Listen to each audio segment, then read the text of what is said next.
Hi everyone, Amy here with Amy's Wares, and today I have a simple ink blended sympathy card to share with you using this gorgeous new stencil.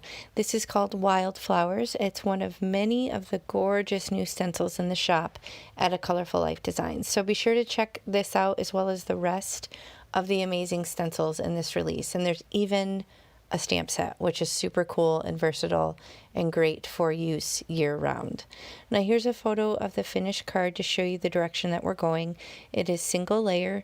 All the ink blending and stamping is done directly on a card base, and it is actually, I take that back, it's not single layer. It is a card panel that I'm working on that I will attach to a card base. So you could absolutely make this single layer, but in this case it does have that additional panel. So I have 4 Distress Oxide colors here. I had to take Lost Shadow for its maiden voyage. So this is my first time using it. I was very excited. I think this is a really good addition to the lineup. I feel like it fills an important hole in the neutral categories for the Distress line. And I'm starting off with a blending foam right at the bottom. So I have a designated set of blending brushes, just like the ones that I use all the time from the Rabbit Hole Designs. I have a designated set for my Distress Oxides, but I realized a while ago that I don't love using blending brushes with oxides.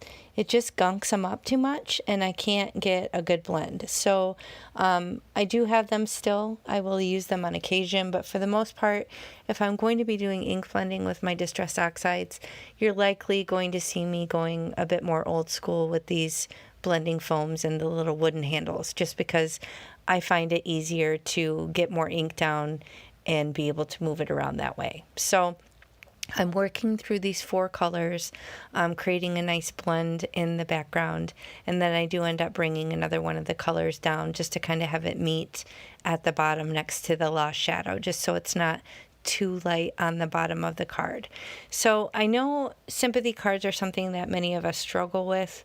They're definitely a good one to have on hand, so you have it ready when you need it, because, you know, if we're mourning the loss of somebody, it may not be on our radar to create a card like that. So this is one that's definitely good to kind of have on hand so you have it ready to go when you need it.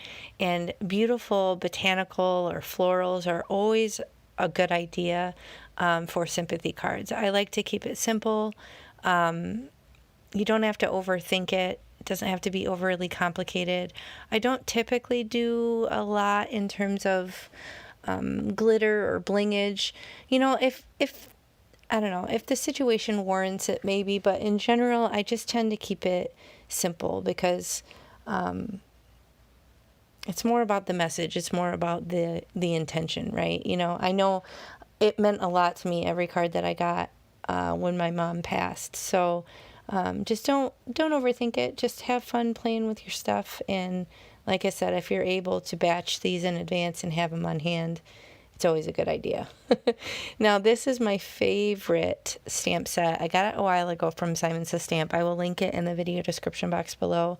But it has such a beautiful collection of sentiments for the front of the card, for the inside of the card, some big, some small, all different shapes. I think it is just such a fabulous stamp set, and I go to it all the time for my sympathy cards because I feel like I can get such a variety. So I just did some simple stamping. So sorry for your loss. I'm going to leave the inside blank.